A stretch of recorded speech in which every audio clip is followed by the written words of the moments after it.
breaking down every game, every day in Major League Baseball. This is the Baseball Betting Show. Here is your host, Greg Peterson. A warmer from the low. Welcome to lovely Las Vegas for the Baseball Betting Show with myself, Greg Peterson, now part of the VSiN Family Podcast. We've got an excellent podcast for you.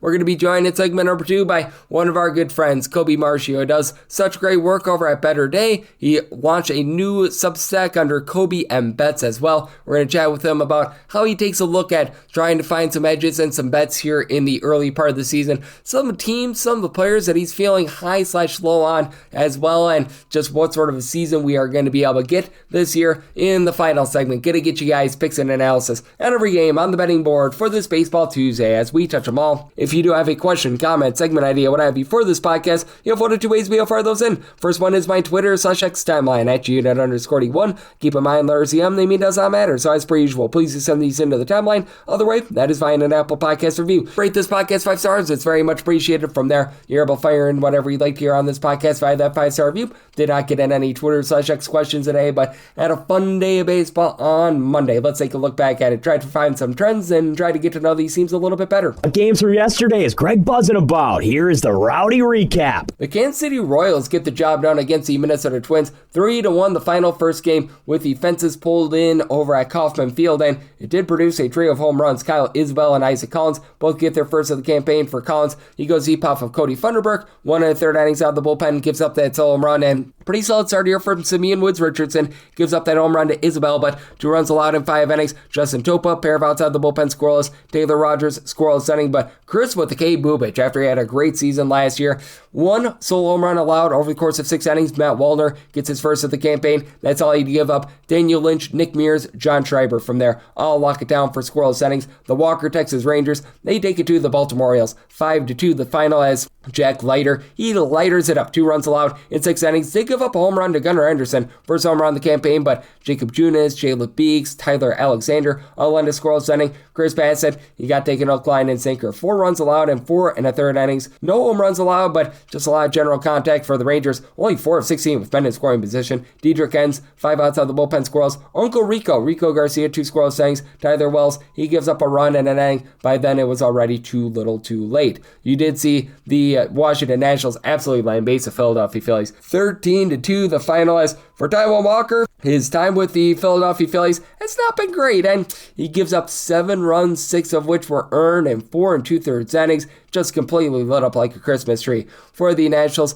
8 of 22 with men in scoring position. They didn't even have any home runs in their 13 runs that they put up in this game, and they got some pretty solid pitching as well. Foster Griffin, he gives up a home run, 2 runs in total over the course of 5 innings, as the home run comes from the backup catcher. Home run number 1 this season for Rafael Marchand, but you had from there Brad Lord say, "Oh Lord," to giving you 3 scoreless innings. Cole Henry, a scoreless inning, and for the Phillies, Jose Alvarado, still looking rough for this team. 4 runs allowed in 1/3 of an inning. Tim Mayza, 2 scoreless innings. Jonathan Bolin, 2 runs allowed in 1 1/3 innings. And the Phillies, they already went to the position player. Dylan Moore, he does give you more. A pair of outs out of the, shall we say, bullpen. I don't know if you pitch in the bullpen if you're a position player, but he gave you a pair of outs scoreless. So yay, verily there. For the Tampa Bay Rays, they get the job done against the Brewers. The Brewers will not go 162-0. 3-2 the final. Nick Martinez, really good start here. 2 runs allowed over the course of 6 innings. Did give up a home run to William Contreras. First home run on the campaign. Bullpen, who was so shaky against the Cardinals, much better here. Griffin Jackson, Karen Clevenger, they combined for 2 scoreless innings, and then Kevin Kelly, Ian Seymour, they piecemeal together the 9th inning scoreless to be able to get the job done. And Kyle Harrison looked good in his debut for the Brewers. 8 punch-outs, solo home run allowed over the course of 5 innings as Yandy Diaz. First home run season, then Johnny DeLuca off of Aaron Ashby. First home run of the campaign. Ashby gives up that home run in 2 innings. On El Zerpa, a scoreless inning, but Trevor McGill gives up a run in the 9th inning. For the Rays, you had Nick Fortes get a double that decided the game.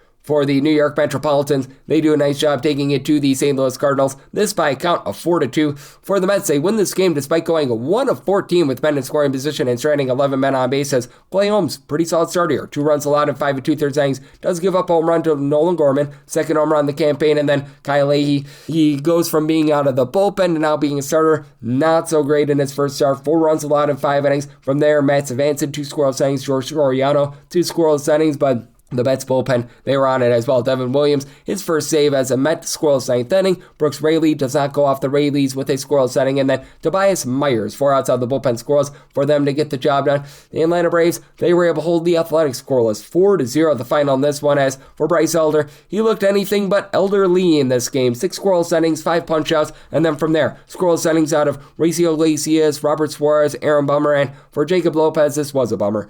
Gave up 3 runs in 4 innings because he gave up 5 walks. Knocks himself out of the start very early. From there, the bullpen not too bad. Michael Kelly gives up a run in an inning. Mark Leiter Jr., Justin Sterner, Elvis Alvarado all end a scoreless inning, but absolutely nothing doing here for the Athletics. They go 0 of 6 with men in scoring position. A lot doing for the Chicago Cubs, though. 7-2, they're able to take down the LA Angels. As for Robert Johnson, his first start after he was terrible in the bullpen, well, he's still terrible. 6 runs allowed in 3 1/3 innings. Gives up a home run to Ian Happ, his 3rd of the campaign. Joey Lucchesi from there, 5 outside the bullpen scoreless. Sean Anderson, pretty solid long relief. 1 run allowed over the course of 3 innings. And Edward Cabrera, very electric in his first start for the Chicago Cubs. 1 hit, no runs allowed in 6 scoreless innings. Colin Ray said, hip hip hooray to being able to close it out. Does give up 2 runs in 3 innings, including a home run. Going deep off of him, Yoel Moncada, his first home run of the campaign. But Cubs, they get a nice easy win out there. How about the Colorado Rockies getting their first win of the season? 14-5 over the Toronto Blue Jays. Cody Ponce, who they had signed from the KBO after he was so good overseas, he has to leave this game after 2 1/3 innings. He had given up 1 run. You feel for the guy there. And then the piecemeal bullpen game was not great, to say the least. Louis Varland, under run, give it up in 1 1/3 innings. Brandon Little, well, he came up very little. 4 runs allowed in 2/3 of an inning. Spencer Miles, he had to come on in long relief for 1 2/3 innings. He gives up 3 runs, including a home run. You did have Tyler Rogers give you a scoreless inning, and then Tyler Heineman, that is a backup catcher. 5 runs allowed in 2 innings for the Colorado Rockies, getting a home run off of him. It was home run number 1 of the season, and if I'm not mistaken, the career of Braxton Fulford, so congratulations to him. And then you had a little bit earlier on in the game, home run number 1 of the season for Troy Johnson in what I believe is his 2nd career game. And then Tomoyuki Sugano, his debut for the Rockies, pretty rock solid, gives up a home run in 4 2/3 innings. Going deep off of him, George Springer, 2nd home run season. And then for the Blue Jays, they will get to Chase Dollander, who came in long relief. Gives up 4 runs in 4 innings, including 3 bombs. Just as not figured it out at the big league level yet. Davis Schneider, first home run of the campaign. Andres Jimenez, his first home run of the season. Then Kazuma Okamoto, he was able to get his 2nd home run of the campaign. Also did get an out of the bullpen out of Jaden Hill. But for the Rockies, nice good winner out there for them. And a nice good winner out there for the Cincinnati Reds, as they were on to a 2-0 win over the Pittsburgh Pirates. For the Buccos, pretty good start here from Braxton Ashcraft. 2 runs allowed over the course of 6 innings. Isaac Madsen, Justin Lawrence both supply a scoreless inning, but Chase Burns, 7 punch-outs, 1 hit allowed in 5 scoreless innings, and then the bullpen, they shut the door. Connor Phillips, a scoreless inning. Graham Ashcraft, 4 outside the bullpen scoreless. Jose Franco, in his MLB debut, 5 outside the bullpen scoreless for the Pirates. They only muster 4 total hits in this game, so the Reds, they go to 3-1, and they've won 3 straight games. They find a way to persevere, get this one in. Also being able to get one in, how about the Chicago White Sox? They absolutely take it to the Miami Marlins in this one. This by a count of 9-4, as Chris Paddock, his debut with the Miami Marlins, not great. 8 runs allowed in 4 innings, including a pair of bombs. Austin Desai's kid, first home run of the season. Then Miguel Vargas had 6 RBI in this game. His first home run of the campaign as well. Davis Martin on the flip side. Not going to call him amazing, not going to call him bad. He did give up a home run to Liam Hicks, 2nd home run season. Gives up 3 runs in 5 innings. Sean Newcomb from there, 2 2/3 innings, allows a run. And then Jordan Nix, a 4-out save to be able to get the job done out there, as the White Sox were able to provide a little bit of insurance late to be able to help him out and get a save opportunity for him. Also being able to save the day was the Houston Astros. They get the job done against Boston, this by a count of 8-1 after losing their first 2-3 game win streak now for Houston, as Lance McCullers Jr. gives up just 1 run in 7 innings. Looked very good after he was terrible last season. And then 2 scoreless innings to be able to lock it down from Ryan Weiss. On the flip side for Boston, Ranger Suarez, his debut was not great. 4 runs allowed in 4 1/3 innings, including a pair of bombs. You had Yordan Alvarez, his 2nd home run of the campaign, and then home run number 1 of the season for Bryce Matthews, and then a pair of bombs off the bullpen for Jose Altuve, his 1st and 2nd of the campaign. He goes deep off of Udomes with the Johan Oviedo, who got messed with, gave up 4 runs over the course of 3 2/3 innings, getting a pair of bombs. So a very convincing win there for the Houston Astros. Nice win for the Seattle Mariners. Without Cal Raleigh, they find a way to persevere 2-1 the final over the New York Yankees. Ryan Weathers, not long for this game. 7 strikeouts, 4 1/3 innings, allows a run. From there, Fernando Cruz, pair of outside the bullpen squirrels. Jake Bird gives the bird with a squirrel inning. Camilo Duvall, Brent Hendrick combined for a squirrel inning, and Paul Blackburn was on in the 8th and 9th innings, allows a run and the winning hit as Cal Raleigh, big dumper, he comes in and pinch hits for a single to be able to get the job done there. And for the Seattle Mariners, they do leave 11 men on base, but Luis Castillo, he was masterful. 6 scoreless innings, 7 punch-outs. You had Jose Ferrer give up a run in a third of an inning that was unearned as he was hurt by a pair of errors out there in the field. Edward Bizardo, pair of outside the bullpen squirrels. Gabe Spire, Matt Brash, they were both able to give you a scoreless inning. The San Francisco Giants were able to give you a win. 3-2, they take down the San Diego Padres. Landon Roop was on it. 6 scoreless innings. From there, Matt Gage, Keaton Wynn, they both on the scoreless inning. Ryan Walker was shaky last year, and he nearly gave this one up. Jackson Merrill, 2-run shot, first home run in the campaign, but finds a way to close it out as Walker Buehler. 3 runs allowed in 4 innings. He gives up a home run to Harrison Bader, first of the campaign. Everyone else did their part. David Morgan, Ron Marinaccio, 2 scoreless innings apiece. Wani Peralta, a scoreless inning, but could not overcome that bad start. Now, I do have to have this up by midnight Pacific, 3 o'clock a.m. Eastern, so might not be able to get you a final on Tigers versus Arizona Diamondbacks. As I'm doing this, they're currently in the bottom of the 7th inning with the Diamondbacks, who were up at one point by a count of 8-0. It is now 8-6 after the Tigers put up a 6 spot as they didn't get any home runs, but they just batted around as Michael Soroka was great. 10 punch-outs, 5 scoreless innings. From there, Kevin Ginkel, scoreless inning, and Joe Ross gave up 6 runs in 2/3 of an inning. Ryan Thompson, he did not help out with inherited runners. They've got Juan Murillo on in the game, so that's interesting. And Justin Verlander, he looked washed in this game. 5 runs allowed in 3 2/3 innings. He gives up a home run to Corbin Carroll, first home run of the campaign. You had from there Brant Herter, 1 2/3 innings scoreless. Emmanuel De Jesus, well, he gave up 3 runs over the course of an inning. That was not great, to say the least. And the Cleveland Guardians, they put the final touches on the LA Dodgers. This by a count of 4-2. As for Cleveland, Parker Messick was able to lend a really good start in this one. 6 scoreless innings. From there, Sean Armstrong, pair of outside the bullpen scoreless. Eric Sobrowski, 4 out scoreless. Cade Smith does give up a pair of runs in the 9th. He had some issues in that series against Seattle, but they closed it out. And Roki Sasaki, not bad, but wasn't long for this game. He goes 4 innings. He gives up 1 run. Tanner Scott from there, a scoreless inning. Justin Robelski, pretty much as a piggyback, gives up 3 runs over the course of 4 innings. As for the Cleveland Guardians, 4 of 13 with men in scoring position. And if you're taking a look at trend-wise, what we're getting in baseball right now, we've been getting a lot of favorites to come through. Now,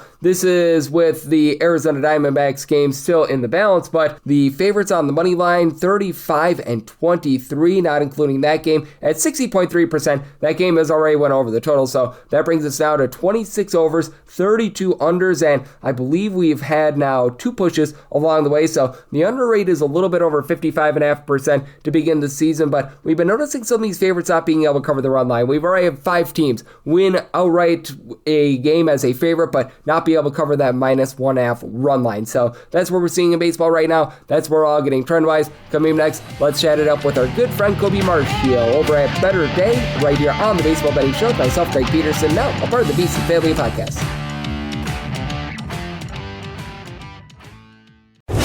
Breaking down every game, every day in Major League Baseball. This is the Baseball Betting Show. Here is your host, Greg Peterson. And we're back here in lovely Las Vegas for the Baseball Betting Show with myself, Greg Peterson, now part of the Visa Family Podcast. Always great to be joined by this man as we've got Colby Marchio aboard, holding it down out there in the great Midwest. He is over at Better Day, doing a great job with a little bit of everything on that front as he's doing a lot with the baseball season this year with the batter/box. You're able to take a look at him on his new Substack. I know they just released this at colbymbets.substack.com, and that's his Twitter/X handle at colbymbets. That is COLBY on Colby. And Colby, it's great to get you aboard, my friend. Thank you.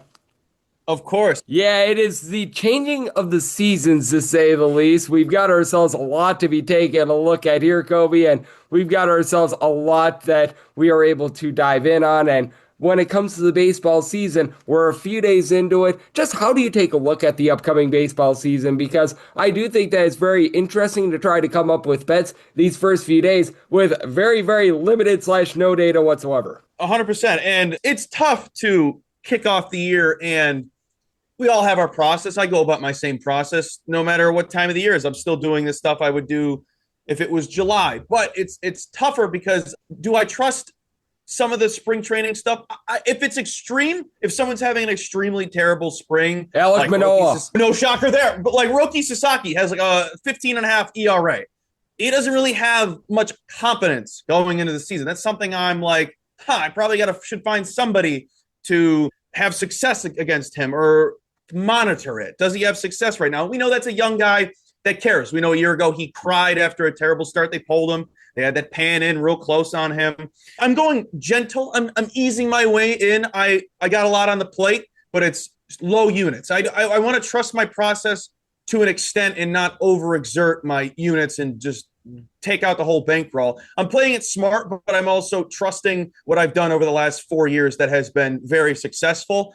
And players, I go half units and I go quarter units for their home runs. I always bet the home run if I like somebody to have any remote of success going in. But teams, I have been going full unit because it's just more guys. I got 9 guys that have good ratings, great ratings, strong ratings that I trust them more. If it's a team effort, I trust it more. But players, I've been going about a half unit. But it's been fine. I haven't hit a home run bet. Last year, Greg, first time I came on your show, I said I was in my home run drought. I hit Eugenio Suarez. I still remember it. You might be my good luck charm. Yeah. So hopefully the trend is our friend. And if I come on your show, that means my drought goes away. So I'm glad I remembered that on the spot. It's fine. I said it the other week. There's nothing to get the dumps for. We'll be done with this in November, as if that's next week. Yeah, but you're going to have your ups and downs, and I had on our good friend May Major Matt about a week or so ago as well. When it comes to the early part of the season, you're going to have your best wins and your worst losses this time of year as well, because there's a lot of guesswork that is going about things, and I know you talked about not making too much out of spring training. How much do you utilize the 2025 stats, or do you just utilize a little bit more intuition right now? Because I do think that guys that had a nice breakout season in 2025, sometimes they carry that over to 2026. Sometimes they just fall off a cliff, and that's one of the most difficult things to do after a guy has a career year the previous year. Oh, 100%. Those guys concern me the most, like a Colson Montgomery, the batters-box.com founder loves him today, and I'm like, I kind of want to stay away and maybe just watch from afar and root for him. But it's a good point because I look at last season. I'll look at last season until maybe about a month and a half in. I kind of need something. And I won't just go off 2025. I'll go back to 24, whole career. It's tough because you don't have much other than spring training. And I'm not getting how is he doing against fastballs in spring training, vice versa against sliders. I need that data from a year ago or at least 2 years ago. And then I trust my plums, Greg. If you're not trusting your plums this time of the year, you're not doing it right. Absolutely. It's the old plum test. I absolutely love that. As we do have our good friend Colby Marchio, who does great work taking a look at this great game of baseball at Colby.m Substack. He's joining me right here on the Baseball Betting Show. And when it comes to excuse me.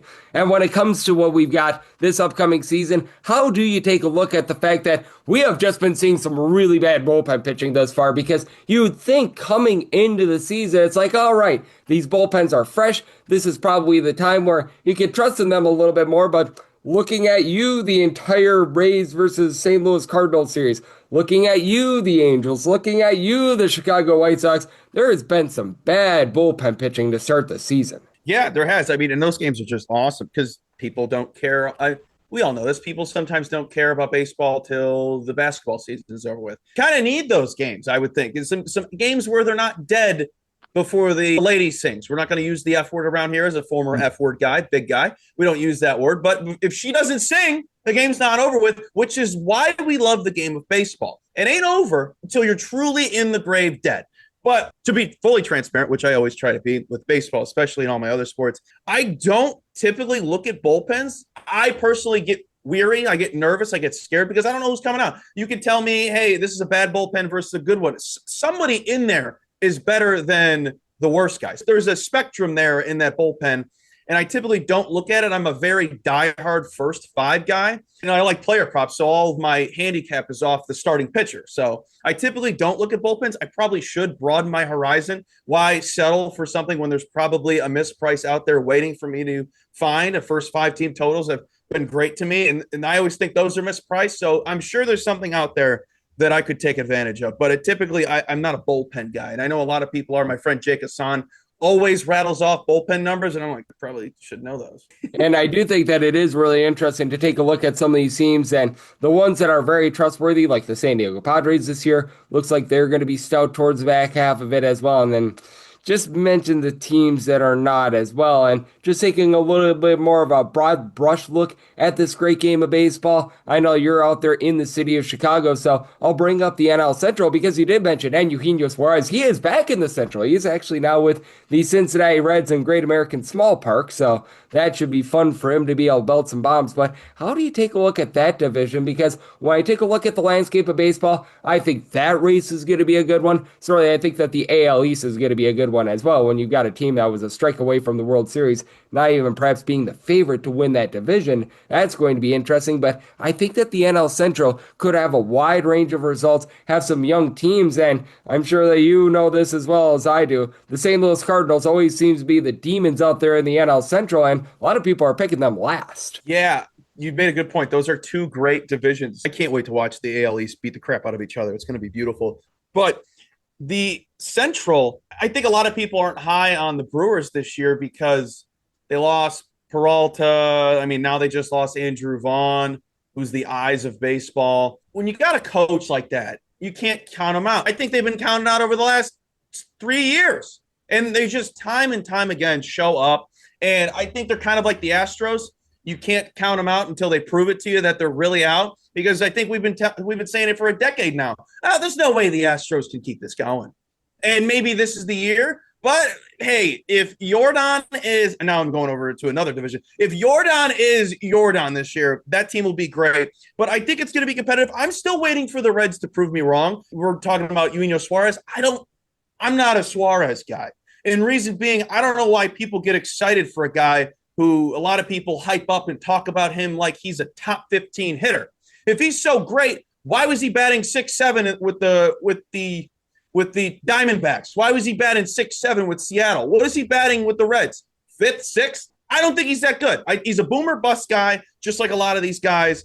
And the Reds have a lot of young talent, but we've been saying they have a lot of young talent for a very long time. It's time to prove it to me. So until then, it's the Cubs in that one. But as for the AL East, whoever comes out on top is going to have a couple black eyes and missing teeth. No doubt about it. That AL East is going to be so much fun with the New York Yankees, the Blue Jays. The Rays, it looks like, might be towards the bottom of the division. That was not a great first series for them. But hey, it's only one series. The Boston Red Sox, they've got a lot of intrigue as well. So I think that that's worth taking a look at. And I know that you, Kobe, do a lot with regards to player props. And when it came into the season, obviously, maybe you haven't placed a lot of bets on these guys in the first few days because first few days are a little bit of a crapshoot. You're looking to be able to find your bearings right now, just like everyone else. But were there a few guys coming into the year that you thought you might be betting on quite a bit and you might be able to find a little bit of value on a day in and day out basis? Wish we did a preseason show, Greg, because I have an obsession I've always had, and it's just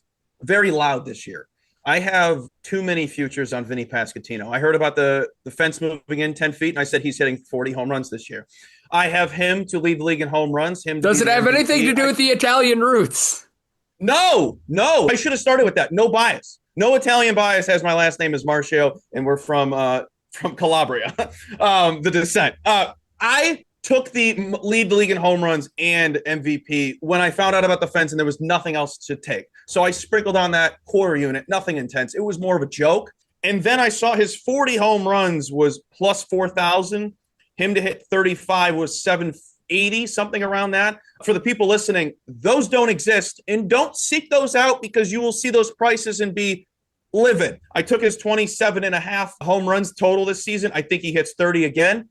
I put him in a parlay for my season long 30-plus home run parlay with Wyatt Langford, Jose Ramirez, and him. I forgot what the price was, but I think all three of those guys can hit 30 again. Wyatt Langford hasn't done it, so correction on there. Wyatt Langford plays a full season. He's hitting 30. I also bet the over 23.5 on him. Skip Schumacher to win AL Manager of the Year. Skip's going to be the reason Wyatt Langford takes a massive leap in his career. But Vinny Pasquantino, I'm going to be in the grave if Vinny Pasquantino has a terrible season, Greg. Oh, boy. That is going to be really interesting to look at, to say the least. And with loving Vinny Pasquantino so much, does that put you high on the Royals, or is it just very much Oh, perfect. I have the over on their win total as well, Greg, because it correlates. Because if I'm wrong, at least I take something home. If like the whole team has a big boost in morale, and I think they're going to be dangerous at home. Their first home game going down tonight. I hope it's a great one. I hope it's a banger. They already got the job done. I can tell you that. Oh yeah. I forgot it was a day game. I forgot we had one day game. That's on me.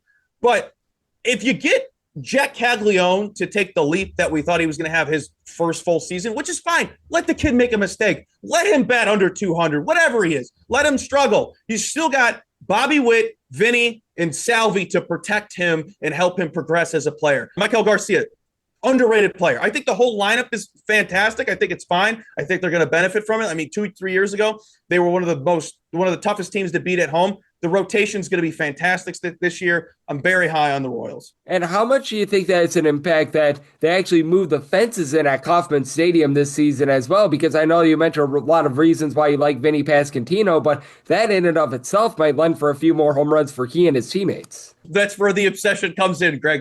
That was the one thing that got me over the edge, if you will. And there's so many clips out there of Vinny hitting the wall or flying out at the warning track last season. He probably would have had 40 last year if they did that the year prior. So if he can replicate last year, he's hitting 40. So I'm very passionate about that. I think it's a great take. And if I'm wrong, wow, would be the first time. And I do have to throw this in here as well, because I know that you were mentioning being high on the Royals this year. How much of it as well is the fact that we saw the Detroit Tigers, I think at one point they had a 16-game lead in the division, completely yak that away. And I do think that that makes things all the more interesting in this division, because other than the Detroit Tigers, I would say the lone other team that's really alive is the Guardians, because the Twins sold away everything last year. And even though they're improved, they're still the Chicago White Sox at the bottom of the division. Yeah, and fun fact, I took the White Sox win total over to at 66.5. I think they're going to be fun. I think the power of friendship is going to get them over the edge, and I think they win 70.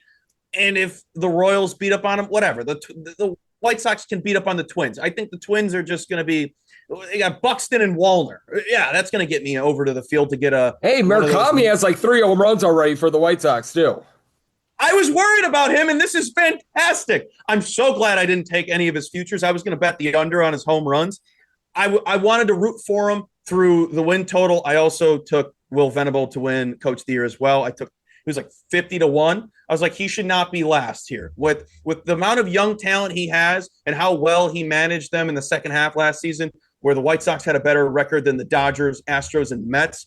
If they can replicate that second half and have the power of friendship like the Chicago Bears or the Carolina Panthers, hey, the power of friendship's real dangerous, and so is morale. And those kids out there, first, second, third year playing baseball, they want to stay in the bigs. So that desperation of needing to be perfect and coming together as a group, I think, is more dangerous than if you had a group of old veterans that are just getting a check. They're going to outperform because they have to. They got to keep their job. That's why I love them this year.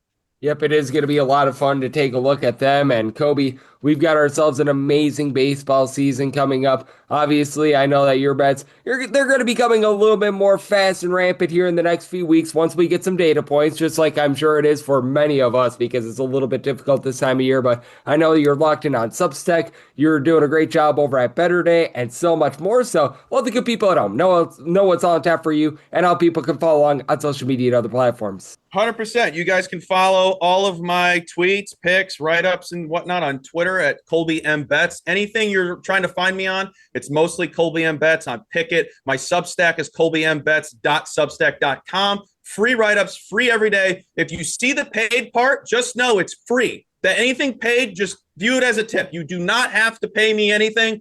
It'll just be very appreciated if you did, and you'll probably be the first one because no one does it because you don't have to. Also, I write up on Better Day. I have a podcast with Better Day as well, Off the Board with Jake Hassan. And I do write-ups for betters-box.com. My all-time favorite tool for baseball, free. There's a free version, so if you go there and you're like, there's a free version for the hitters. Anything else, you do have to pay premium. But it's my favorite tool. I live and die by it. I do know the founders. So if you have any issues, you come to me, and I'll go to him because he's my brother. It's not my little brother, but brother is a friend. Absolutely love it. Kobe, he's doing such an amazing job looking at this great game that we all know and love of baseball. And every single time he joins me, he lends such great insight. So big thanks to Kobe for joining me on the Baseball Betting Show, now part of the VSiN Family Podcast. Coming up next, it is that time of the podcast. I give you picks and analysis on every game on the betting board for this Baseball Tuesday as we touch them all. Breaking down every game, every day in Major League Baseball. This is the Baseball Betting Show. Here is your host, Greg Peterson. And we're back here, lovely Las Vegas, for the Baseball Betting Show with myself, Greg Peterson, now part of the VSiN Family Podcast. Always great to be joined by our guy, Colby Marchio. He does great work over at Better Day. He does a great job with his Substack and so much more. Every single time he joins me, he lends such great insights. Did so once again today. So big thanks to Colby for joining me in the last segment. Now it is that time of the podcast. I give you picks and analysis on every game on the betting board for this Baseball Tuesday as we touch them all. If a game is listed on the betting board, Greg has a side and a total on it, so it is time to touch them all. Do note that as per usual, any changes that are made to these plays will be listed up on my Twitter/X feed at @unit_D1. Las Vegas rotation order is actually pretty good. You go with the National League games first in time order, the American League games in time order, and then the Interleague games in time order. So that keeps things nice, clean, and easy. How about if we get things started? This is 9:51, 9:52. It is the Washington Nationals. They are on the road against the Philadelphia Phillies. We do know that Andrew Painter is going to be getting the start here for the Phillies. It was looking like Zach Littell was going to be going for the Washington Nationals, but as of right now, this is TBD. And I saw one initial opener with the Phillies at a -165 on the money line, run line, more on about a +132. And if you were liking the Washington Nationals, you were getting +140. Total of 9 over and under, both in -110. And whether you get Littell or pretty much anyone else of the Washington Nationals, I'm going to be in on the over. Now, if you get Littell, he was posting up about a 3.81 ERA last season, but gave up 1.7 home runs per 9 innings. He only gave up about 2 walks per 9 innings, but 6 punch-outs per 9. And if you don't get Littell, you're probably going with a lot of the bullpen, and this is not a trustworthy bullpen. Out of 30 teams last year, 30th in terms of bullpen ERA at a 5.52. They had to use up Brad Lord in long relief yesterday, so he's not going to be an option in this one for the Washington Nationals. The lineup has looked actually relatively okay here to start the season. C.J. Abrams is a guy that's able to do an okay job in terms of moving line. When he's not out gambling too late, he is able to give you about like a 255, 260 average, 18 plus home runs each out of the last 3 seasons. James Wood gave you good Wood for 30 plus home runs last season. You've gotten some good production out of Joey Weimer. Is hitting above a 700 this far this season. That'll be going downward a little bit, but hey, he's off to a nice start to the season. Brady House, Alan Lyle, young guys. I don't know if this is sustainable, but they've been solid thus far. And for the Philadelphia Phillies, this team is always better at the plate when they're at home rather than away from home. This team averaged more than a full run per game at home rather than away. Adolis Garcia, lots of question marks with him. Last year, well less than a 300 on base while he was with the Texas Rangers, but Trey Turner down for what? Guy that year in and year out gives you north of a 350 on base. Functional power, not amazing power. Kyle Schwarber's off to a little bit of a rough start to the season, but you know that he's going to be able to pick it up. Bryce Harper has started out cold as well, and probably it's going to take him a few weeks. He's a perennially little bit of a slow starter, but still, you've got the likes of JT Realmuto and company for this lineup, and with the young gun and Andrew Painter getting his first career start, wasn't really great at the AAA level last year, 5.65 ERA, but looked good during spring training, 2.31 ERA. Has always had good swing and miss stuff, even though he had that higher ERA at the AAA level last year. He was applying about 9.5 strikeouts per 9 innings going up against this Nationals team. I think is going to be a good spot for him, and for this Nationals bullpen, like, man, just not good to say the least. You've got the likes of Cino Perez, Clayton Beeter, who all had north of a 4.5 ERA. They had to use up Brad Lord yesterday. PJ Poulin actually was really good last year with a 3.65 ERA, so might be able to hold down the fort a little bit there, but I don't have any faith in these guys whatsoever. And then for the Philadelphia Phillies, the bullpen is better than it has been in the past. Jose Alvarado had a stop-and-start season last year with the drug suspension. He should be all good to go this season. I like what you're able to get out of Yohan Duran in the closer spot. Some of the long relievers with Orion Kerkering currently being on the injured list, a little bit suspect. Tanner Banks could be a bit of a roll of the dice, but I like the acquisition of Brad Keller. So as long as you don't get something very extreme here, I'm probably going to be looking at the Phillies on the run line in Painter versus Littell. I set that price at a +110, so going to be looking at the run line. Made my total 9.7, so I'm looking at the the over on a 9.5 or less. 9:53, 9:54. It's the Pirates on the road against the Cincinnati Reds. And yes, we're on to Cincinnati, and they're on to Brandon Williamson getting the start for them. Bubba Chandler goes for the Buccos. Total on this game between 8.5 and 9. On the 8.5, over is minus 115, under is minus 105. On the 9, the under is minus 110, and the over is minus 110. Right now for the Pirates, right around about minus 110 to minus 115 is what you're getting there. Minus 105 to minus 110 for the Reds, so relative pick'em game, and I'm in on the Reds. I set them at a minus 142. Williamson did not make a start last season, but you take a look at what he was able to do a few seasons ago throughout his career. He's been a presentable pitcher. Now, has been a little bit lucky because he is a guy that is going to give up quite a bit of hard contact through his career. 7.5 strikeouts per 9 innings, 1.5 home runs allowed per 9, but still a guy that's able to keep things out in front of him. When he was last at the big league level, he was giving the team about 3 walks per 9 innings, and I do think that there's quite a bit of upside for Bubba Chandler, but it was a really small sample size last season. He only made 7 total appearances. In those appearances, he posted up an ERA of a 4.02, pitched much better than that. 2.66 fielding independence, 0.6 home runs, 1.1 walks per 9 innings, but again, only 31 and a third innings, and you have a Pirates bullpen that still has a lot of question marks to it. They got a nice start out of Braxton Ashcraft yesterday, so they were able to preserve a lot of these guys, but what are you going to be able to get out of Mason Montgomery moving forward? Justin Lawrence last year had a sub-1 ERA. 2 years ago, that was above a 6. I think that is going to be somewhere between A and B. You don't mess with the Yohan Ramirez. He was pretty miserable last year. Last year, posted up an ERA of a 5.40. I just don't have a lot of faith in Gregory Soto in this bullpen either. And for the Pirates, last year they averaged just 3.6 runs per game. That was last in the league. Now they pick up Ryan O'Hearn, a guy that had a 350 plus on base last season, was able to provide some good power between his time with the Padres and the Orioles. Love that pickup. And then Marcell Ozuna, he was like the lone consistent bat for the Atlanta Braves the last few seasons. Brian Reynolds, a little bit of a down year last year, but I think that he's going to be able to return to form. But these guys like Nick Gonzalez, Jared Trollo in the infield, I just don't have a lot of faith in them. Spencer Horwitz, they're hoping that he's able to find it this year after last year. He gave the team a 353 on base. He was one of the few guys that could really move the line for the team, and for the Cincinnati Reds, I think that the offense is much improved. And Eugenio Suarez last season, 49 home runs. Sal Stewart has looked really good here early on. He's already got a home run to his credit. Matt McClain has not necessarily been consistent in terms of getting on base, but I think that this could be the year that he puts it all together, as he's hit 18 plus home runs in his first 2 seasons at the big league level. You've obviously got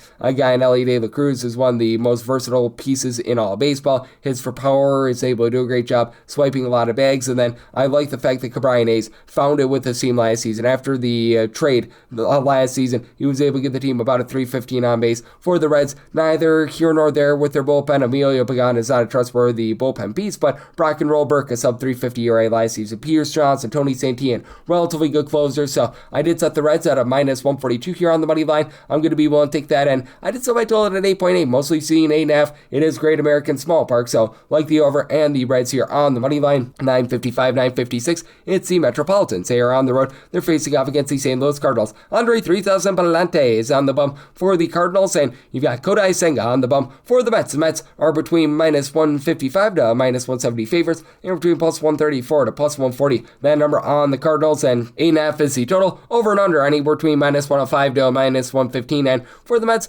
made their money line price a minus 158. If you're looking to lay a run half with them, you're getting that anywhere between a plus 105 to a plus 110. I'm seeing some places even money as well, but as long as I'm able to get that plus 110 that I'm seeing, I'm going to be willing to take a shot on their run line. I did set mine at a plus 105. Now, Kodai Senga, the walks issue was a big one last season, but this is a guy with really good swing and miss stuff, and he's been able to do a good job throughout his career in terms of limiting our contact. Since he got to New York, his career home runs per 9 rate is 0.9. Last year, he was down with his strikeout stuff, 8.7 strikeouts per 9 innings, but he was coming off of just pretty much missing the entirety of the 2024 campaign, so I do think that the swings and misses going to be coming back here. And then for Andre Palante, I just have never really been bullish on him because he doesn't necessarily do the world's greatest job in terms of getting strikeouts. He gives up quite a few free passes, 3.4 walks and 6.1 strikeouts per 9 innings last year, gave up 1.2 bombs per 9, which that was the one thing that he was doing an okay job of before last year, not giving up the deep ball. Last year, 5.31 ERA, grinded out 4.68 fielding independent, so a little bit of positivity perhaps there, but man, he's not backed up by a great bullpen. Last year, the Cardinals bullpen was actually okay, and Giorgio Romero, I think, is going to be able to find it a little bit more. He, Riley O'Brien, both had a sub-4 ERA last season, and Justin Brule, I thought was a nice pickup from the Dodgers, but Chris Roycroft, stuff looks completely outgunned out there. Ryan Stanek. Yeah, that was a rough first series of the season. Then for the Cardinals, I just do not have a lot of faith in Victor Scott along Jordan Walker out there in the outfield. Neither of these guys amazing in terms of moving the line. Nolan Gorman is capable of giving you 30-plus home runs, but he just does not hit for average. Mason Wynn last year, 9 home runs and a .310 on base. You need a little bit more there. You no longer have Wilson Contreras, so Pedro Paz, Ivan Herrera. I like both of their bats, but at the same time, they're just not able to fill. And J.J. Weatherholt looks great, by the way. Like J.J. Weatherholt, he might be the guy that you really look to moving forward, but that's it on the flip side. For the New York Mets, a much more fearsome lineup. Juan Soto, good for a 400 on base and 40-plus home runs pretty much every single year. Now they're kicking the tires on likes of Marcus Semien along with Luis Rivera, two guys with great ability, but they were just not great last season with Semien, just never really found it in Texas. Robert was just on that stinky White Sox team, and I think that the losing really got to him. He had that big walk-off home run a few days ago against the Pirates. He looks to be invigorated. Or a Polanco's a guy that had 25-plus home runs for the Seattle Mariners last season, and I really like this bullpen of the Mets. Devin Williams had his career pretty much ended by the Mets. Now they're looking to reborn his career now, and I think that it's going to be a good fit. I think that he gets back, maybe not to the old Devin Williams, but being better than he was a few seasons ago. Luke Weaver was really good with the Yankees, so good fit there. Brooks Raley is able to give you a sub-3 ERA. Oscar Brzobin gives you good innings as well, so I think that this is a relatively solid spot here for the Mets. I'm willing to take a plus 105 or better on the run line, and did somebody tell that at 8.3, it's either a pitcher-friendly ballpark nor a hitter-friendly ballpark, and think that both pitchers give a presentable performance. So, like the under and the Mets here on the run line, 957, 958, it is the Giants on the road against the San Diego Padres. Urban Marquez goes for the Padres. Logan Webb is on the bump for the Giants. Giants between minus 130 to minus 144 favorites, plus 113 to plus 122. That number on Slam Diego. 7.5 is the total. Over is minus 115 to minus 120. Under is between even and minus 105. Seeing a straight 8 out there. That over and under are both at minus 110, and I did set a total of 7.7, so I do like the over in this ordeal for Logan Webb. Throughout his career, he's always been much better at home rather than away from home. If you watch a first start of the season, you have no idea of that whatsoever, but still, he has always been very consistent at home, but this guy away from home just has never really been the same guy. Last year, the home and road splits ironed out a little bit, but you just take a look at the entire career of Logan Webb thus far. The just numbers at home, 0.5 home runs allowed per 9 innings, 292 ERA. That goes to a 395 away from home. He still doesn't give up the deep ball away from home, about 0.7, 0.8 home runs allowed per 9 innings, but the swing and miss stuff goes down. The command, it's a little bit more wonky. It just feels like he's a little bit out of sorts, albeit Petco is one of the more pitcher-friendly ballparks out there in all of baseball, and for Urman Marquez, he's dealt with injury over the last few seasons, and the Rockies really should have traded him away at peak force. Like, man, they really lost out on a nice haul there. Last year for Urman Marquez, a nice hearty 316. Record 670 ERA, 547 fielding independent. He was giving up about 1.6 home runs per 9 innings. The swing and miss stuff was down. I truly believe that he's going to be a better pitcher now that he's away from Coors Field. You take a look at the career splits when he was away from home, 422 ERA, 517 ERA when he was out there at Coors Field. Has always been a little bit of a home run guy, giving up about 1.3 home runs per 9 innings, but now pitching at Petco, I think that this is a good spot for him, and he gets a soft landing spot with a San Francisco Giants lineup that right now is producing absolutely nothing whatsoever. Willie Adames was pretty miserable in terms of getting on base last season. Did still provide power, but man, doesn't really draw a lot of walks. He just has been a flop since coming out over from the Brewers. I like the pickup of Harrison Bader. You've got him who's able to give you about a 250 plus average. He's able to give you some functional power. Additionally, got a guy in Jungle Lee who finally was healthy last season. He and Eloy Ramos both do an okay job getting on base. For Ramos, 20 plus home runs each of the last 2 seasons. Now you've got Luis Ariz, who consistently hits a 300. And then for the Giants bullpen, this was a top 10 team in terms of ERA last season, but lost a lot of pieces like Camilo Duvall and company towards the back half of the season. Jose Buto is a nice long guy. Eric Miller was really good last year, but Ryan Baruki, I've got my question marks with him. Ryan Walker had himself a north of 4 ERA last season as well, and I mean, for Rafael Devers, he was able to be strong towards back half of the season last year, but that's not necessarily been panning out the world's greatest for the team. And for the San Diego Padres, I think that Jackson Merrill could have himself a better year this year than he had a season ago. Was a little bit up and down there. And then you've obviously got Manny Machado, Fernando Tatis Jr., pair of guys who are good for hitting for a 275. You know that you're going to get 25 plus home runs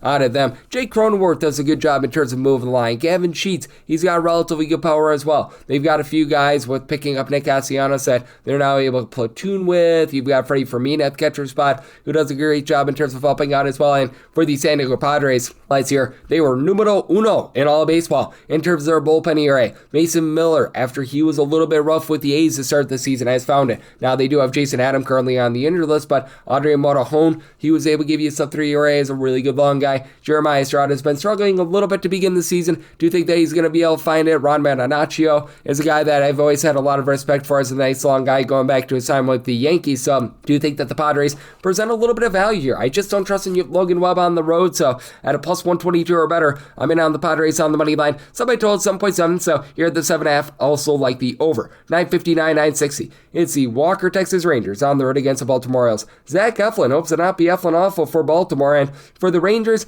a lot of places have this listed as undecided, but a lot of people are thinking that this is going to be the debut of one Jacob deGrom for the season, and right now the few books that have this listed are listing this as if it is going to be deGrom, about minus 140 to minus 142 on the Rangers, plus 120, that number on Baltimore with a total of 8.5, over is minus 115, the under is minus 105, and right now with the run line of the Rangers, you're only getting that at a plus 120 to a plus 125. Like if I could find a minus 135 or so on the Orioles, I would actually take a run half with them, so obviously we're going to be in a little bit of wait and see mode, but I'm thinking when it's all said and done, I might be able to get that minus 135, minus 138, getting a run half with the Orioles, and that's where I'd be looking. Zach Eflin, just not a strikeout artist whatsoever last year. 5.93 ERA for Baltimore, but the fielding independent, 5.64. A little bit of positivity, 2.3 home runs allowed per 9 innings. I do think that he's going to be much better here, as he had given up 1.3 home runs per 9 innings or less since the COVID 2020 season.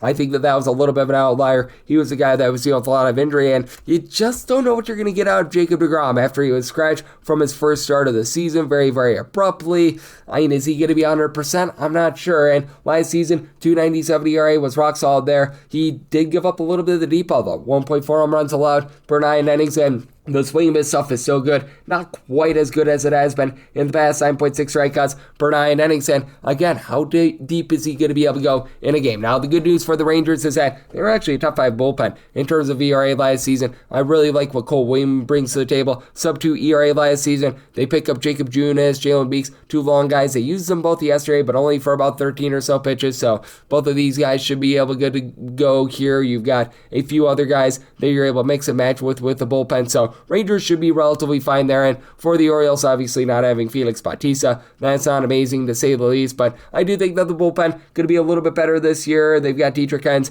who's able to give you some nice long relief. Ryan Helsley looks really good to start out the season after he was awful to end the season last year, and then the likes of Yennier Cano, don't you know? This guy was really, really good a few seasons ago, not so great last season. Now for the Orioles, they're being held back by injuries once again. Jackson Alday, Jordan Westberg, both currently dealing with ailment. That's not great, but we've got Pete Alonso now in the fold. He's good for 30 plus home runs consistently. Hits for 325 plus on base. Taylor Ward was not able to really move the line when he was with the Angels last season, but boy did he have for power. 36 home runs with a 228 batting average. Needs to work on that batting average a little bit, but upgrade for this team. Samuel Basayo, he had his moments last season, needs to be a little bit more consistent, and Adley Rutschman was awful last year, but here through the first few games of the season, not showing a lot of power, but he's doing a good job in terms of getting on base. That's all this team needs. And for the Texas Rangers, they were a bottom 8 lineup in terms of run creation last season. I do think that they're going to be a little bit better. Jake Berger has hit above a 400 here in the first few games. He's already got a home run or two to his credit. So like what I'm seeing there, Evan Carter was such a big part of that World Series run a few seasons ago. I'm very high on him after he had a few injuries last few seasons. Wyatt Langford has a lot of upside. Corey Seager was another guy that was banged up last season. He looks to be back at full force. Don't know if he ever gets back to hitting for the 30 plus home runs and the a 390 on base like they had him doing when the team won the World Series, but I do think that there's upside there. And then Kyle Higashioka, Danny Jansen, both of these guys functional catchers as well, so it's a very interesting ordeal. I did set my total here at a 7.8, so seeing that initial 8.5, I'm going to be in on the under, but that said, like I said with the Orioles, if I can find like a minus 138 plus a run and a half, or if I can get a plus 130 or better on the money line, we'll be looking there. 961, 962, it's the Red Sox. They are on the road against the Houston Astros. Hunter Brown goes for the Astros. Brian Bayo is on the bump for Boston. Boston does find themselves as a underdog here, a plus 125 to a plus 134, and between minus 144 to minus 158. That number on Houston, 7.5 is the total. Over is minus 110 to a minus 115. Under is minus 105 to a minus 110. And I set my money line price at a minus 148.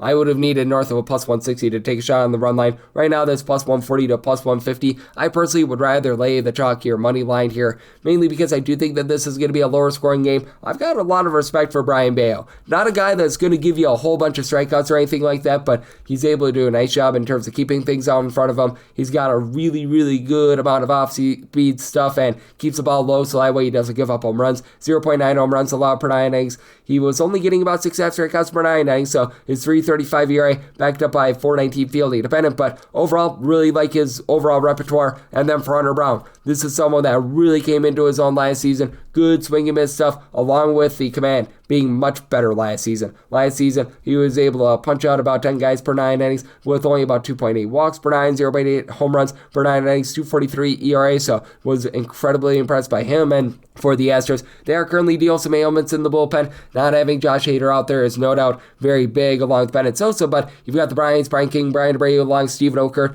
all were able to give you a sub 3.55 ERA last season. Big thing for the Astros is I think that they need to take a few more walks. This team is always really good in terms of not striking out, but sometimes that's to their detriment. Like Yanier Diaz is a guy that can hit for like a 250 with 20 plus home runs, but he'll always give you like a sub 300 on base. Christian Walker just did not pan out last season. Carlos Correa, it's very clear that the time in Minnesota was not great for him, to say the least. When he got back to Houston last season, he looked more like the Carlos Correa that we all know and love, so I think that he's going to be able to get back to happy. You know what you're going to be able to expect out of Jose Altuve as well, but then on the flip side, we've got a Red Sox team that has been a top 8 offense in terms of run creation over the last few seasons, and just top to bottom, there's great balance here. Now, Wilson Contreras at the cleanup spot, not necessarily going to strike fear into you, but still gives you a 350 on base, 20 plus home runs. Sharon Duran, he's got some good speed. He does a solid job in terms of hitting homers. Trevor Story was able to go for 25 plus home runs last season, but Roman Anthony moves the line. Ceddanne Rafaela, he's got functional power. He's going to hit for about a 250 or so. Caleb Durbin,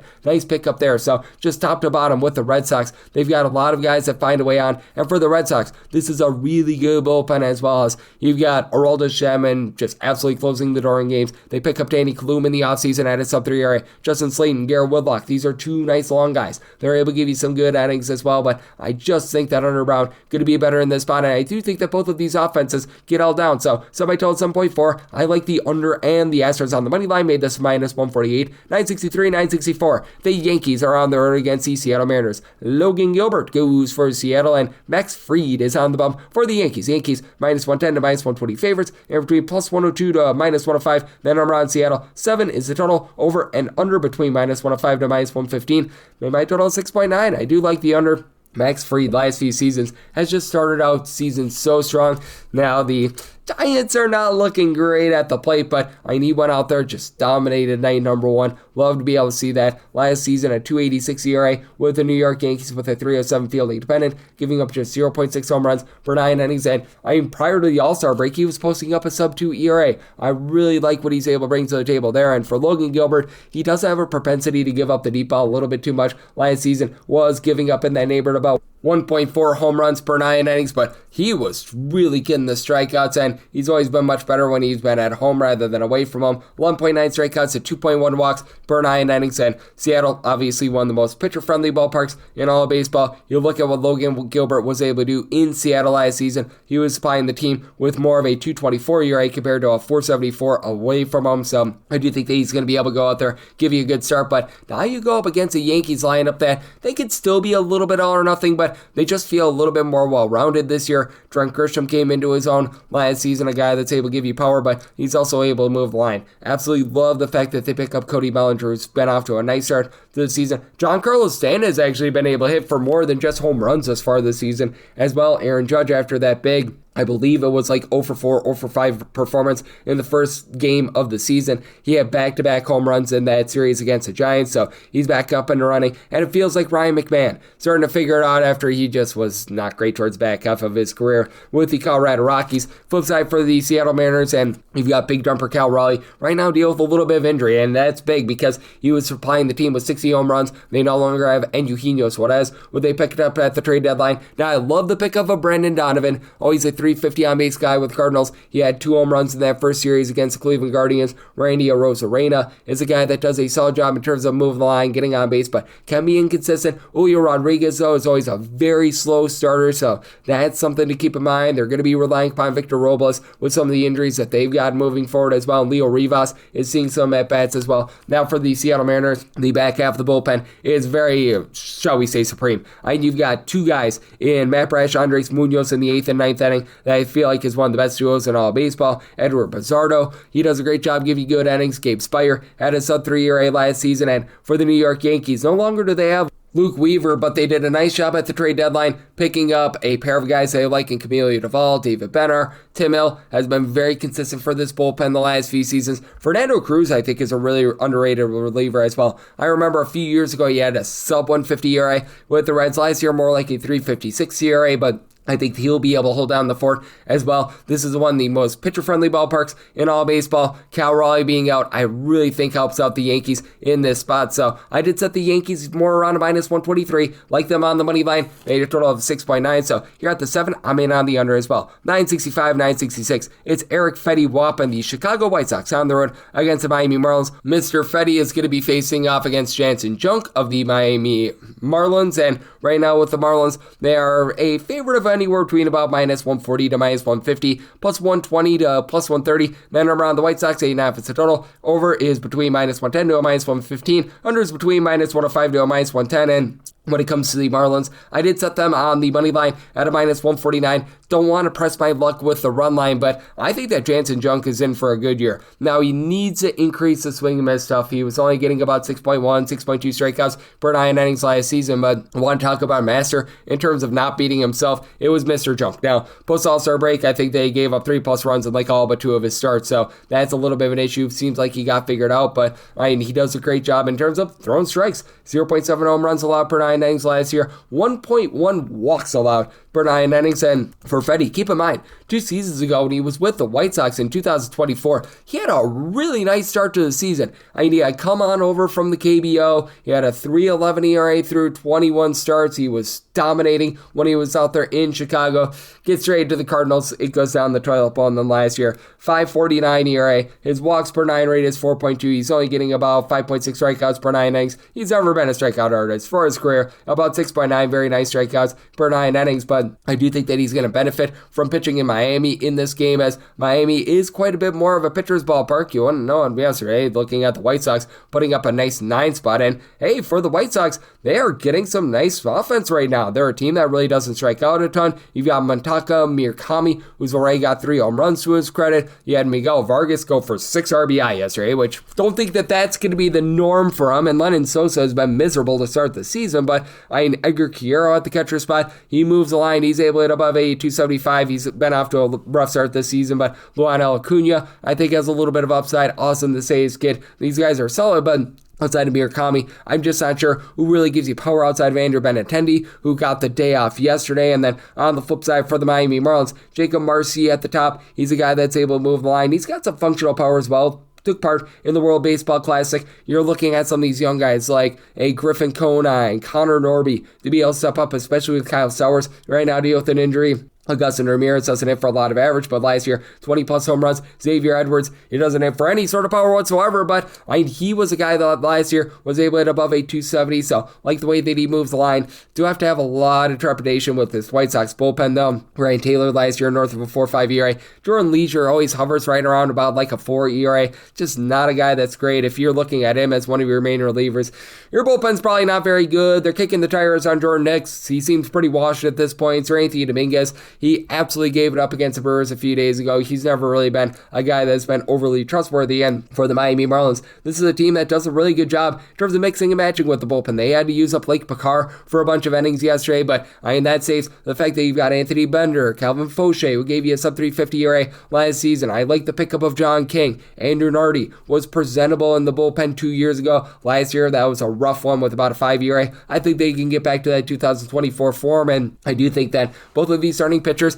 are going to be able to be much better than they were towards the back half of the season last year, and I think that the pitcher-friendly nature can help these guys out. Semi-total at 8.1, like the under with the Marlins, will delay up to minus 148 on that money line. 967, 968, the Blue Jays play host to the Rockies. Ryan Feltner is on the bump for the Rockies, at least he was. It's now being listed as undecided. Max Scherzer goes for the Blue Jays. Blue Jays minus 145 to minus 260 favorites, between plus 210 to plus 220. That number on Toronto with a total of 8.5. Over and under anywhere between minus 105 to a minus 115. Even though Feltner is not currently listed up on the betting board, a lot of places still have him projected as a starter, and if it is indeed Feltner versus Max Scherzer, I'd be willing to lay up to a minus 124 on the run line of the Blue Jays. Right now I'm seeing that in the neighborhood about a minus 120 to a minus 125, so I would be willing to roll there. If it is someone else, probably not going to be any sort of an upgrade, because let's go what it is. The Colorado Rockies just don't have a lot of options. Certainly with this Rockies team, not a lot of starting options to say the least. It's probably going to be a downgrade if you don't get Feltner, but that's it for the Rockies. They actually took belt to rear to the Blue Jays yesterday. That was absolutely incredible, and you do have some upside with regards to this lineup. Hunter Goodman was obviously rock solid last year, 25 plus home runs, one of the few guys that was able to hit away from home, but you've got TJ Rumfield, who a lot of people are very excited about. He's already got a home run thus far this season, and Jake McCarthy, I thought was a nice pickup from the Arizona Diamondbacks. Typically with the Rockies, they have demonstrative home and road splits going from elevation back to sea level and then going back up to elevation, so that really just kills the sight lines, the way that you see the ball coming out of the hand and everything like that, but right now you don't have to deal with that because they've just started off the season on the road, so that helps out a Rockies team that was averaging just 2.7 runs per game away from them last season. Ezekiel Tovar has been moving the line, and then for the Blue Jays, this looks like it's going to be a very fearsome lineup this season. We've had Vlager Jr. not hit a home run yet this far this season, but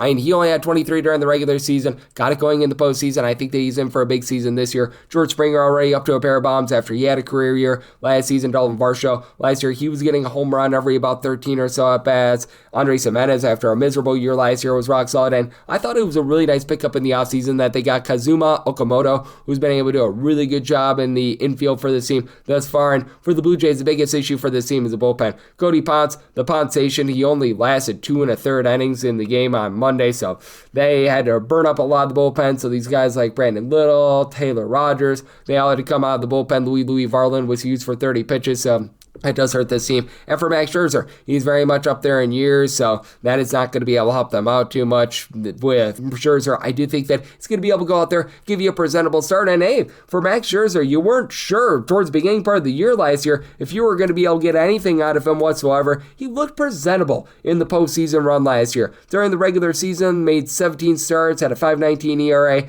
He found it a little bit more in the playoffs. Certainly he's not what he once was, giving up 2 home runs per 9 innings, but I do think that he'll be able to give you a little bit of something here, and I do think that with this being the early part of the season, that'll help him out. And then if you do indeed get Ryan Feltner, this guy just has not been able to put it together at the big league level, and he's backed up by a bullpen that is always in the bottom 5 of the big leagues in terms of ERA. Now, I do think that Victor Vodnik is pretty rock solid. Zach Ognos, you've got a little bit of upside there, and actually got really good innings out of Jimmy Herget last season as well. But for Feltner, he dealt with that line drive a few years ago. That was rough, but last full season, because he only made 6 starts last season, he was posting up a 4.49 ERA, 7.7 strikeouts at 3 walks per 9 innings. Doesn't really give up a ton of the deep ball, but I do think that the Blue Jays, after being held down on Monday, that they're able to find it here on Tuesday. Whether it's Feltner or someone else, most likely going to be signing with the Blue Jays on the run line. Set them at a minus 124 and made my total at 80.6. So here at the 8.5, I do like the over. 969, 970 on the card. The Athletics are on the road against the Atlanta Braves. Jose Suarez goes for the Atlanta Braves. At the very least, we think. Some places do not have this up on the board. And then Aaron Savali is on the bump for the Athletics. Places that do have this up have the Braves between minus 140 to a minus 142,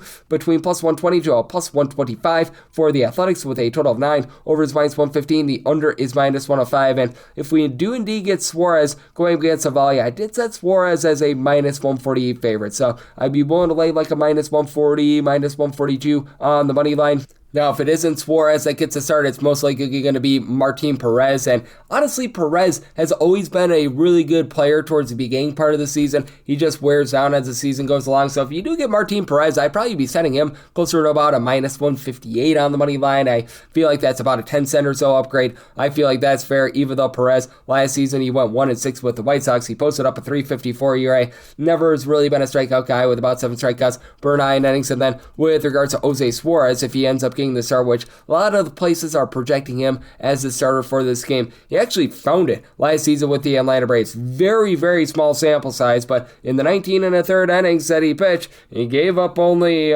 5 runs, 4 of which were earned. He's never really become a strikeout artist like they were hoping. 2024 was able to get about 9.5 strikeouts per 9 innings, but that's a lone season. He's been above 8.5 punch-outs per 9. The command has always been a little bit of an issue, so you've got things going on there, and it wouldn't be surprising to see a little bit of a piggyback situation as well. So you might be getting actually both Perez and Suarez, and it's an Atlanta Braves bullpen that is clearly going to have the upgrade here against the Athletics. For the Athletics, that is their big kryptonite. They traded away Lucas Ursadge, Mason Miller at the trade deadline last year. Right now, Justin Sterner had like a 4 ERA last season. He was one of your top guys. You've got Scott Barlow, Mark Leiter Jr. as veterans, but neither of these guys are any good anymore. JT Ginning Juice is a really nice long guy, but they had to use him up like 24 to 48 hours ago, so he's probably not going to be an option here. Jeff Ridgway, I have no faith in him whatsoever. This is an Athletics team that is very clear. They are going to be looking to slug their way to victory with someone like a Brent Rooker year in, year out. Gives you a 25 plus home runs. He's able to give you about a 340 to a 350 on base now. Athletics obviously got shut out yesterday, but Shea Langoliers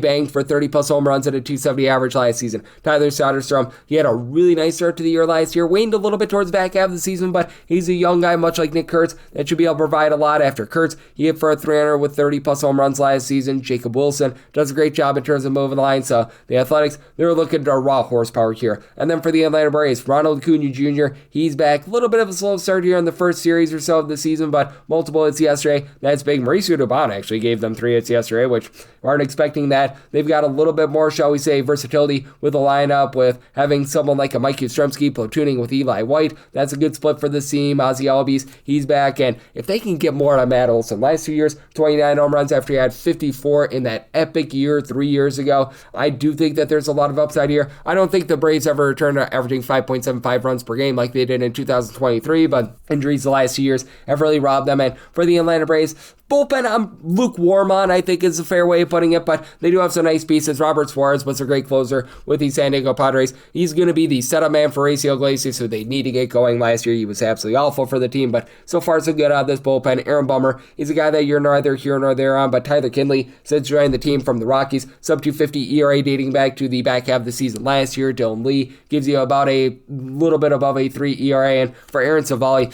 just hard to have a lot of faith in him. He has been so inconsistent throughout his career. Requested a trade from the Brewers and got traded to the Chicago White Sox last year, so that wasn't great. And with all the teams that he was with 8 seasons ago, posted up a 386 ERA, but a 525 fielding dependent, giving up 2.1 home runs per 9 innings. Walks were good, 1.8 walks per 9 innings, but for his career is more around about 2.5, 2.6 walks per 9 innings. He's an okay but not an amazing swing and miss guy. Do think that the Braves get to him. If it's Suarez, minus 148 is where I set that money line. Martin Perez, minus 158 on the money line, and either way, I'd be looking at the total over, did semi-total, either way, just hair above a 9. I'm looking at more like a 9.1, so looking at that over, and whether it's Suarez or Perez, going to take them on the money line. 971, 972. The Cubs play out to the LA Angels. Jose Soriano is on the bump for the Halos, and Jamison Taillon goes for the Cubs. Cubs between minus 140 to minus 148 favorites, plus 119 to plus 130. That number on Los Angeles, 7.5 is the total. Unders between minus 110 to a minus 115. Overs between minus 105 to a minus 110, and when it comes to win situation, situation at Wrigley Field. It's blowing out towards the beginning part of the day, but when it comes to first pitch, it begins blowing in even as high as north of 10 miles per hour. So I did have to pile drive my total down to a 7.4. I do like the under. Initially, it looked like it was going to be another day in which a wind was blowing out, and then it's like, oh, no, never mind. So we are going to be in on the under in this spot. Jose Soriano has been really good on the road, by the way. 2.91 ERA on the road last year compared to a 5.90 ERA at home. On the road last year, gave up 0.4 home runs per 9 innings. That first start on the road against Houston to begin the season did give up 4 walks in 6 innings, but just 2 hits. Did a really nice job keeping a clean sheet there. And then for James Taillon, in the last 7 starts of the season, he was tremendous. Had a very shaky first half of the season. Went on the injured list. When they called him back up for those 7 starts after the All-Star break, he posted up a sub 175 ERA. He really did a nice job in terms of locking it down there, and he was given up in that time span less than 2 walks per 9 innings. Overall for the season last year, 1.9 walks per 9 innings. Was hurt by the deep ball, 1.7 home runs per 9 innings allowed. But again, with the wind blowing in this game, that's really going to be able to help him out. And with this LA Angels team, they are so all or nothing. Ori Soler just looks washed at this point. I don't know what you're going to be able to get out of Josh Lowe. He was pretty solid over the last few seasons, but it's hot and cold there. Oswaldo Peraza is actually off to a nice start towards the bottom of the lineup. Zach Neto is a guy that does a pretty solid job finding way on base, but Yoel Moncada just looks like he's a lost cause. Mike Trout already has a home run to his credit. He looks like the Mike Trout that we all know and love. Joe Adell, he set fire to the rain with over 30 home runs last season, but also set fire to a less than 320 on base as well. And then for the Chicago Cubs, obviously the offense towards the back half of the season last year was not great, but you got Ian Happ already up to 3 home runs this season. Nico Horner consistently hits for above a 275. Moises Ballesteros along with Dansby Swanson off to slow starts. I think that these guys find it. Now they've got a little bit more depth with Matt Shaw, Michael Conforto being able to platoon out there in the outfield, and Peter Crow Armstrong. I don't know if he gets back to being the amazing guy that we saw in the front half of 2025, but so far so good. He's been moving the line for this team, and for the Cubs, they do lose a few pieces from that bullpen. No longer do you have Brad Keller from a season ago, but they maintain Caleb Theobar, Daniel Palencia, like these guys. Phil Matone has been a little bit all over the place the last few seasons. I think that they can reborn his career, and for the Cubs, they did a really good job with a ragtag bullpen last season, so I do think that a lot of these guys that are sort of journeymen out there, like a Hunter Harvey, they can be able to have some success in this bullpen, and it doesn't matter who the LA Angels sign. Their bullpen is just absolutely awful every single year. Chase Silseth is a guy that I don't have a lot of faith in. Brent Suter has always been a presentable veteran along Drew Pomeranz, but these guys got lit up to start the season. Sam Bachman actually looks very good to start the season, so a little bit of credit there, but Ryan Zephyrion, he's all sorts of awful. I think that Soriano gives you a good start, and then the bullpen yaks this game away. So, set by total 7.4. I'm in on the under, and for the Cubs, made them a minus 167 on the money line. I do not want the run line here, mainly because the wind is going to be blowing in so much, but we'll take a chalkier money line to go along with the total under as well. 973, 974. The Rays are on the road against the Brewers. Brandon Woodruff goes for the Crew, and Shane McClanahan is on the bump for the Rays. The Rays are an underdog of between plus 116 to a plus 122, minus 132 to a minus 140. That number on the Brewers, 7.5 is the total. Under is minus 110 to a minus 120. The over is between even and minus 110. Made a line of a 7.3 with regards to this total. I'm going to be in on this total under, and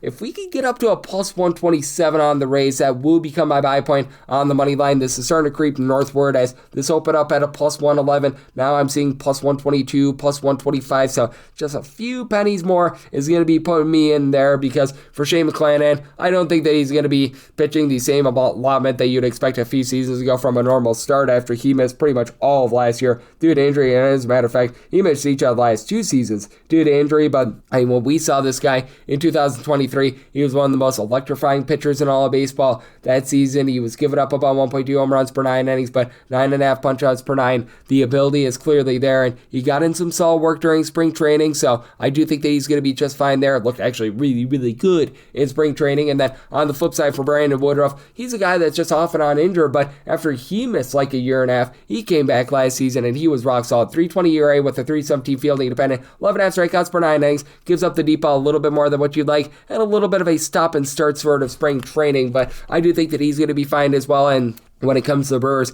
this is not a team that's necessarily going to hit for a bunch of homers. You just have a lot of guys that they find a way on, like a Bryce Terang, along with Sal Frelick. These guys had like a 265. They swipe a lot of bags. Christian Yelich, functional power, but he's another guy that's going to swipe some bags, find a way to be able to move the line. Same goes for William Contreras. Like, it's just a death by a million cuts sort of lineup. Even the guy that they got from the Padres last offseason, Brandon Lockridge, he's been able to give you some good at-bats as well. And then for the Tampa Bay Rays, this team was about a league average team with regards to scoring last year, 14th in terms of run creation, but I think this is all of a sudden becoming an offensive team. Junior Caminero last year, 44 plus home runs. Jonathan Aranda, he dealt with injury towards the middle part of the season last year, but he hit for a 316 average, 393 on base with 14 home runs in about 106 games. I like what he brings to the table. You've been able to get a lot here out of Yandy Diaz over the last few seasons. He's a guy that's good for a 350 plus on base, 20 plus home runs. Ben Williamson, in his small sample size thus far, comes on over from Seattle, where he did a solid job for them last season as well. He's been hitting really well for this team. Johnny DeLuca seems to have taken a stride forward. Chandler Simpson, one of the better base stealers in all baseball.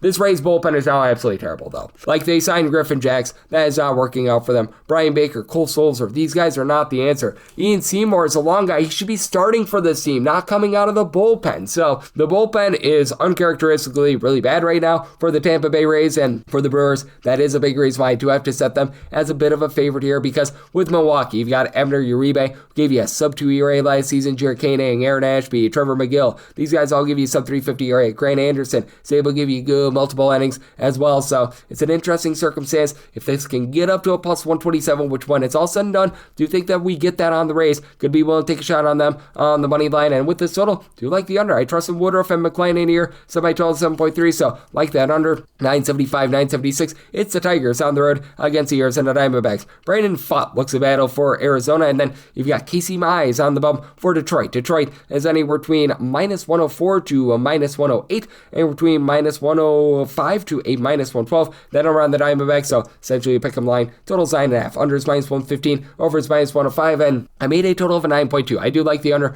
Brandon Pfaadt last year, he had a really good record, and boy, oh boy, did he not have such a great ERA. Now, I do think that there's some positivity for Brandon Pfaadt on that ERA that was hovering in the neighborhood about a 5.25, 4.22 fielding dependent. He did give up 1.3 home runs per 9 innings, but keeps things out in front of him, 1.9 walks per 9 innings. He really saw a drop-off with his swinging and miss stuff last year. 7.5 strikeouts per 9 innings prior to that first 2 years was an average of about 9 strikeouts per 9 innings, and Casey Mize, ever since he's come off a major surgery the last few seasons, hasn't been like a high swing and miss guy, but he just does a good job of being crafty with his pitches. Last year got it back up to about 8.5 strikeouts per 9 innings, and he only allowed 2.2 walks per 9 innings, 3.87 ERA, 3.89 fielding dependent, so was able to do a pretty rock solid job there. And for Casey Mize, he has traveled relatively well throughout his career as well. You look at what he was able to do on the road last year, the ERA only went up to like a 4.14, and he was giving up about 1.2-ish home runs per 9 innings, so I like what he's able to rank there. You got an Arizona Diamondbacks lineup that, no doubt about it, these guys are very rock solid. You got a guy in Corbin Carroll who's going to give you 25 plus home runs, hit for like a 255 or so. I love what you're able to get out of Ketel Marte of the Marte Parte at the top of the lineup. He's a guy that last year gave you 25 plus home runs, over a 350 on base. Likes of Geraldo Perdomo, Gabriel Moreno, they're capable of hitting above a 275. Nolan Arenado, a little bit of a rough start to the season. Long Carlos Santana. Have to wonder how long they stick with these veterans because they do look a little bit washed. So a little bit of a top-heavy team right now for the Diamondbacks, but still a team that was in the top 6 in terms of run creation last year. And for the Detroit Tigers, this team just top to bottom was really loaded last year. Like, you really didn't have that one easy out. And Kevin McGonigal has yet to get his first home run as I'm recording this on Monday, but he's been able to do a nice job finding a way on. Cole Keith has been moving the line to begin the season. Gary Carpenter, 25 plus home runs last season. Riley Green, Spencer Torkelson, both of these guys were the main guys for having the boom last year, 30 plus home runs a piece out of those two guys. And for the Tigers, the bullpen was okay, but it wasn't amazing last year. 2 years ago, bullpen madness got them to the postseason, and picking up Kyle Finnegan at the trade deadline was something that I thought was big. And now you've got Tyler Holm, Brian Herter, along with Will Vest. All these guys are able to give you multiple innings. I think all three of these guys can give you a sub-325 ERA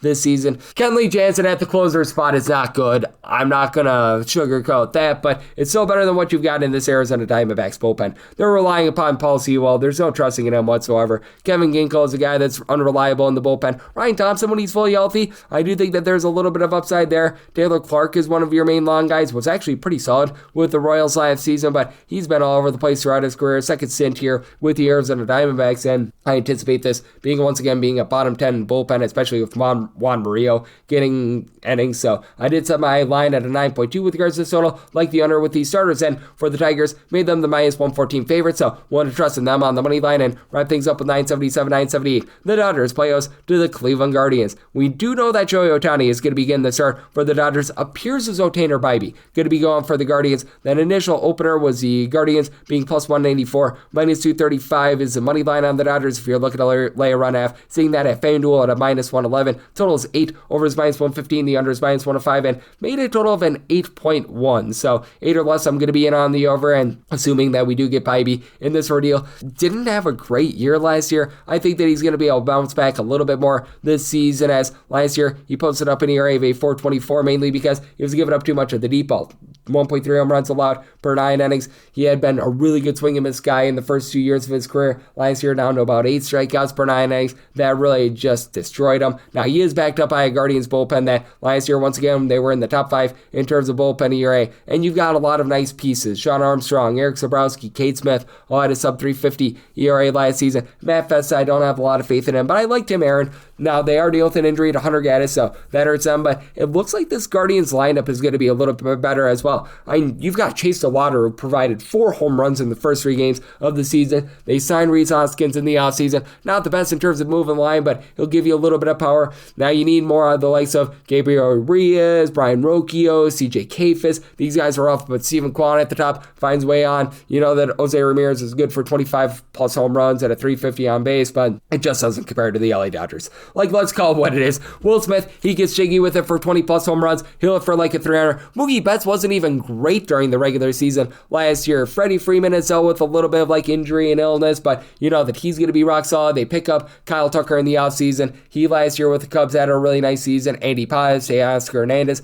20 plus home runs last season. And when Max Muncy is out there, him on the field versus off the field last year, the Dodgers scored more than a full run per game more when he was out there. And then you got Shohei Ohtani, who's an amazing hitter. He's an amazing pitcher. This guy just does absolutely everything. Last season, he was posting up a fielding independent less than a 250 when he was on the mound, getting over 11 strikeouts per 9 innings. Now, they're probably not going to have him go like his full allotment here in this start. I think that they're probably going to build him up relatively slowly. This could be like a 3 or 4 inning start, but I mean, even if so, Jack Dreyer is a really nice long guy for this team. Edwin Diaz is out closing out games. Hopefully they can get the trumpet situation all good, but that said, for Tanner Scott, 2 years ago, he was one of the more dominant relievers in all of baseball. Last year, a little bit of a fall. Think that he returns to form here. Alex Vesia is a guy that I like, so do think that the Dodgers go out there and dominate. I'm willing to lay up to minus 117 on that Dodgers run line, and I do like the over, so my total at 80.1, and that'll wrap things up for the Tuesday edition of the Baseball Betting Show, now part of the VSiN Family Podcast. Big thanks to Colby Marchio. Does great work over at Better Day for joining me in the last segment. If you do like hearing from this fine podcast, Baseball Betting Show, you're able to subscribe wherever your podcasts, Apple Podcasts, Google Play, Spotify, Stitcher, and TuneIn.